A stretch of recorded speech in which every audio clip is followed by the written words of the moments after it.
और जो फैसला दास ऐलानन लग्या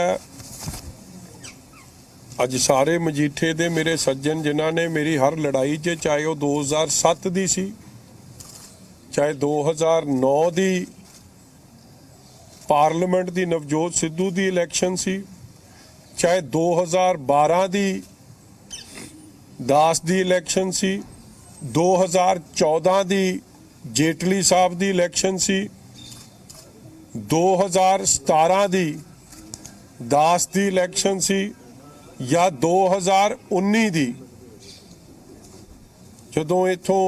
पुरी साहब लड़े सी वो इलैक्शन सी। ये सारी इलैक्शनां च सारे तो नहीं पहुँच सके क्योंकि छोटे समय च जिन्ना कि इत्थे पहुँच सके आ जिन्हां ने उत्थों श्रोमणी अकाली दल ते दास दी इज्जत नूं बरकरार रखिया यकीनी बनाया जो सारे सज्जन इत्थे आए आ और मैं धन्नवादी हाँ उन्हां दा दिल दीआं गहराइयां चों मैं सारियां दा जिथे धन्नवाद करदा और उन्हां नूं इस गल दी इजाजत लैण तो बाद क्योंकि मैं उन्हां नूं ये गल दसी कि जिस दिन पार्टी ने मैनू अंमृतसर पूर्बी चों ऐलानिया जिथे भी मैं अंमृतसर पूर्बी च जांदा सी मैनू एक सवाल हुंदा सी कि जद तू दोवें सीटां जित जाएगा ते तू सीट केड़ी रखेगा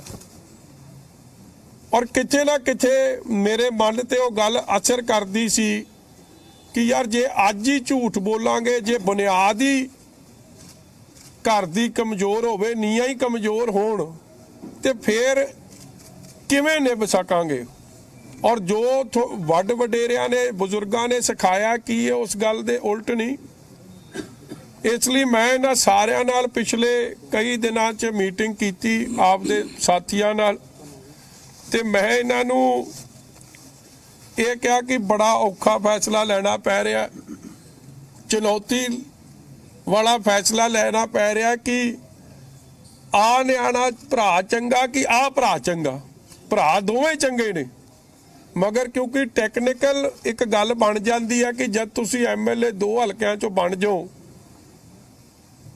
तो थोनू एक हलका टैक्नीकली छड्डना पैंदा। इसलिए ये फैसला मजीठे दे निवासियों का दिल दियां गहराइयां चों दोवें हथ जोड़ के उन्हां दी इजाजत लैण तो मगरों उन्हां दा आशीर्वाद लैण तो मगरों उन्हां दी थापी लैण तो मगरों अज दास अनाउंसमेंट कर रहा कि मजीठे हलके चों मेरी धर्म पत्नी गनीव कौर जी उत्थों इलैक्शन लड़नगे और दास अमृतसर ईस्ट श्री अमृतसर साहब दी पूर्वी हलके तो इलैक्शन लड़ूगा। ठीक है जी यही फैसला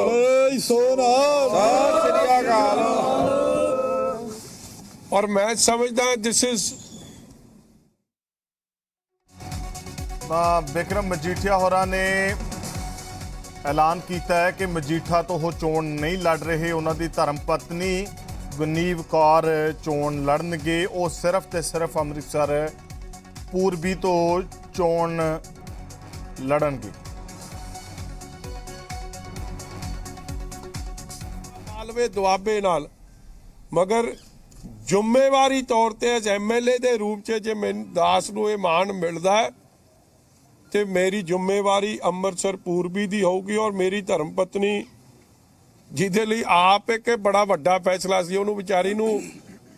2 दिन पहला तक तो पता ही नहीं सीगा कि इस तरह भी हो सकता सी। कदे मेरी इलैक्शनां च मेरे पेरेंट्स ने मेरी वाइफ ने हमेशा अरदासां बेनतियां तक कीतियां ने तो गां उन्होंने कदे वध चढ़ के हिस्सा नहीं लिया। मेरा सारे रोल इन्हां ने निभाए आ जिन्ने सज्जन मित्र बैठे और अज दास ये महसूस कर रहा सी हू कुड बी बैटर। देखो हसबैंड वाइफ का घर वाली का रिश्ता ही एडा पवित्र होंदा और जिस उस इंसान नूं मैं जिम्मेवारी दिती है जो इंसान मेरे बच्चों की परवरिश कर रहा सो ओनू ये वड्डी जिम्मेवारी कि उस हलके की सेवा तुसी करनी है जिस हलके ने मैनू ये मान सत्कार बख्शिया और मैं उम्मीद करदा और मेरा हमेशा ही साथ। ये नहीं कि कोई ये समझे कि अज मजीठे नूं छड्डता, मजीठे नूं तां छड्ड नहीं सकदे कदे, जिवें परिवार नूं तां कदे छड्ड नहीं सकदे, मगर परिवार दे आशीर्वाद लैके अज ਅੰਮ੍ਰਿਤਸਰ पूर्बी च आए हैं और यही विश्वास नाल लैके आया कि इट्स नॉट अबाउट विनिंग और लूजिंग, इट्स अबाउट ड्यूटी। ये फर्ज की अदायगी बारी गल है और ये उस हंकारी बंदे के खिलाफ है जिन्हों प्यार करना सिखाना, ਉਹਦੇ हंकार के खिलाफ है जिहदे चों मैं कढ़नी है, उस हंकारी के खिलाफ है जिन्हों लोगों की इज्जत करनी सिखानी है। कोई इनू चैलेंज ना समझ लवे, कोई इनू मिस रिप्रेजेंट ना कर जाए या मिसरीड ना कर जाए। It is about the duty और ड्यूटी निभाउण वास्ते मैं इत्थे आया, लोगों के दिल जितन वास्ते, लोगों के ये विश्वास दिवाउण वास्ते कि जो तरक्की मजीठे च लैके आए सां या जद जद मौका मिलिया श्री ਅੰਮ੍ਰਿਤਸਰ साहब की जो सरकारां सी उस वेले जो तरक्की हुई सी, अज जो मुद्दे 18 साल बाद भी जिस इंसान नूं, जिस इंसान के परिवार नूं, नवजोत सिंह सिद्धू नूं इस MP के रूप च, एक वजीर के रूप च, एक MLA के रूप च तिन्ने सरकारां हटाउण दा मौका मिलिया, मगर अज भी मुद्दा टुट्टियां सड़कां, सीवरेज का माड़ा प्रबंध, पीण वाला पानी नहीं पहुँचना, बिजली दियां मुश्किलातां,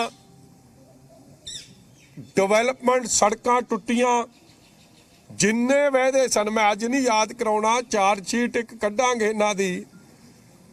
कि कित्थे गया तुहाडा स्पोर्ट्स का स्टेडियम, किन्नी वारी नींह पत्थर रख के लान ते, कित्थे गए वो ROB, और कदे भी तुसी लोकां दे सुख दुख लई अवेलेबल नहीं रहे। घर दे दरवाजे बंद, सिवाए ते सिवाए हंकार तो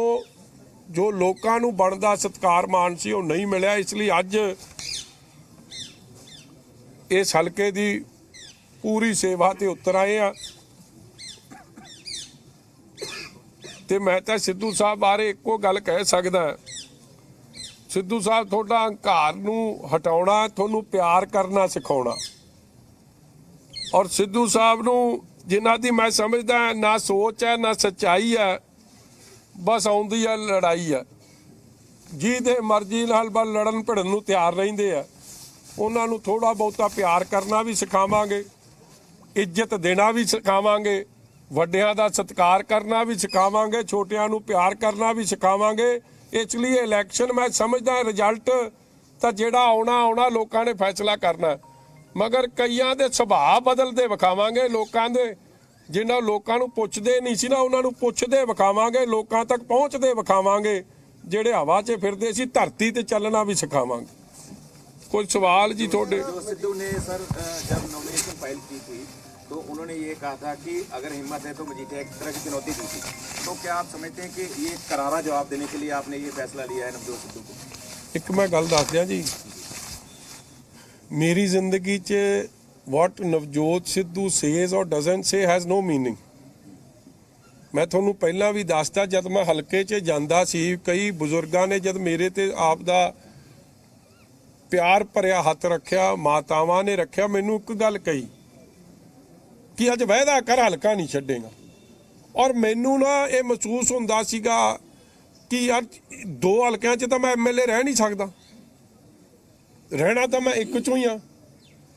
और कई बड़े कैलकुलेटेडली चलते हैं कि यार सेफ बैट केड़ी आ। सेफ बैट तो जिस हल्के ने हमेशा मैनू मान बख्शिया उन्होंने तो मैनू पूरी आस है कि ऐतकी भी एक तरफा फैसला सुना देना सी, but it is not about my comfort level, it is not about my safety, it is about Shri Amritsar Sahib के पूर्वी हल्के के विकास की गल है, उस हल्के की डिवेलपमेंट की गल है, उस हल्के च एक बंदे के हंकार नूं भन्नण की गल है, उस बंदे की गल है जो बंदा आप दे 18 साल लोकां नूं झूठ का मॉडल पेश किया।